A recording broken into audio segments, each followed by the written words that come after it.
Hi, this is Diane Lovetobake, and what we're going to make are chocolate chunk cookies, and they're actually then dipped in milk chocolate.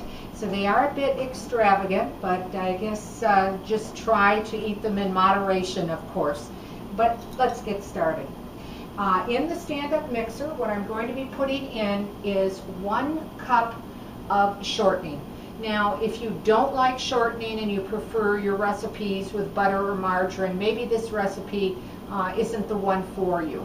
But they really come out tasting fabulous. They really do with the shortening. So that was 1 cup of solid shortening. We're also going to be putting in 3/4 of a cup of brown sugar. And I'm going to start to cream that together. We're also going to be putting in 3/4 of a cup of granulated sugar. And I'll raise my speed a little bit here to start creaming this. And you want to cream it till it's all combined and very smooth as well as fluffy. So I'm going to raise it. This way I can move it along for the video.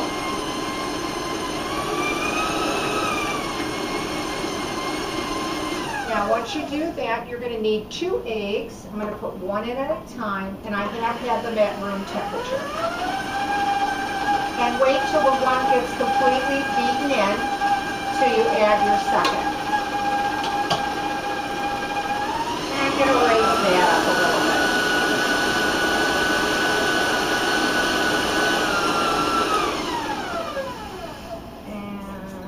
Show you what I have so far. It will look like this. It's really very smooth and a very pretty caramel color. You're also going to be putting in 2 teaspoons of vanilla.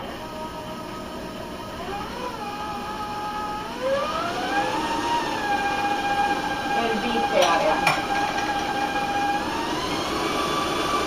Now again, spend a few minutes making sure that this is really creamed well and it becomes very light and very fluffy.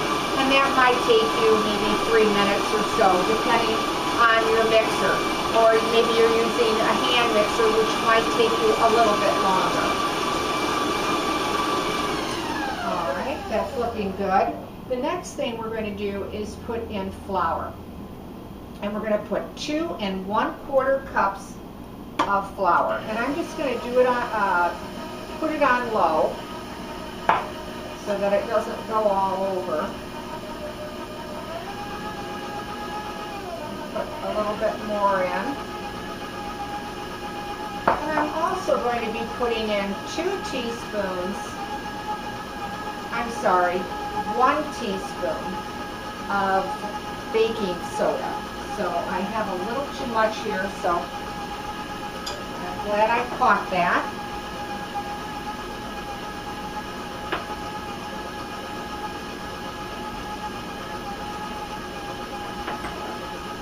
So that's 1 teaspoon of baking soda. I'm also going to be putting in 1 teaspoon of salt.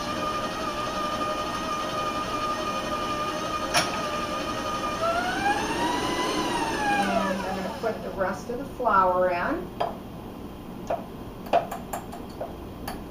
There we go. And beat that in.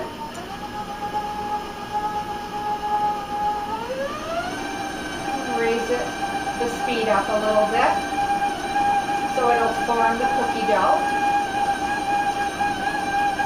I'll show you what I have so far. Look like this, and I'm just going to beat it just for another little bit here. There we go. I'm going to raise it on high.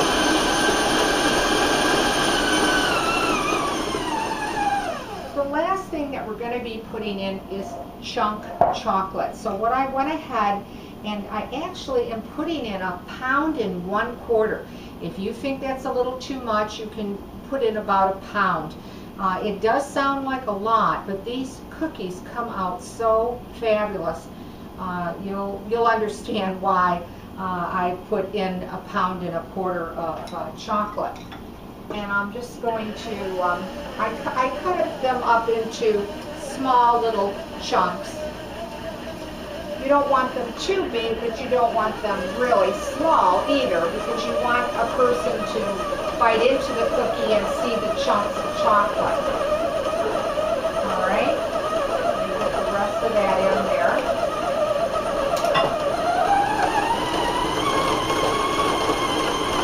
Okay, and get my paddle out of here.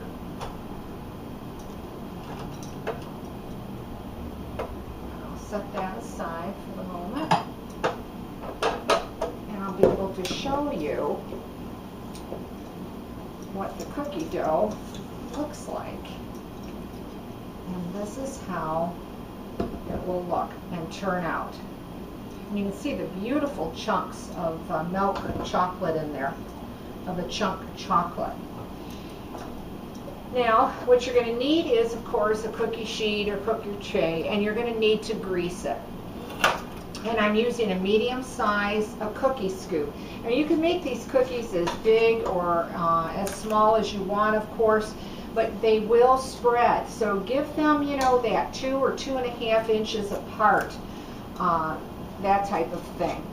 So it'll have room when they do spread and bake up. Now you're going to bake these cookies at 350 degrees, and depending on their size, they could take you anywhere from 8 to 13 minutes. Mine come up pretty large, and they come close to sometimes about 12 minutes or so, but figure anywhere from 8 to 13. Keep checking them till they turn a nice medium brown, that you know that they are baked properly. So this is what they're going to look like before we pop them in the oven, again at 350. Now I have some to show you. I just want to rinse my hands quickly. And they will come out looking like this. There'll be a nice, beautiful medium golden brown and nicely light brown on the back sides. These cookies are absolutely delicious alone. I make them a little bit more fabulous by melting chocolate. So what I go ahead and I do is I put about 12 ounces of chocolate to about a tablespoon of solid shortening in a bowl, and I melt it in my microwave. And then what I do is I actually just drizzle and cover the entire cookie with chocolate. As I said, these cookies, you really have to have them in moderation, and maybe just on a special occasion. And let the excess chocolate drip off, sorry about that. And then I actually put them on a piece of wax paper or parchment paper till they completely cool. I have some that have been cooling, so I'd like to show you what they look like. And this is how they will look once that they've all, the chocolate has cooled. So they're the beautiful, nice hard finish of the milk chocolate and that beautiful cookie. I'm going to break one open just to show you how nice they are. Inside you'll be able to see the beautiful chocolate chunks on the inside, and then you have that great milk chocolate on the outside. So it is truly a fabulous cookie. I hope you give this recipe a try, and if you like it, leave a comment. I'd like to hear from you. And as always, thanks for watching, and please subscribe.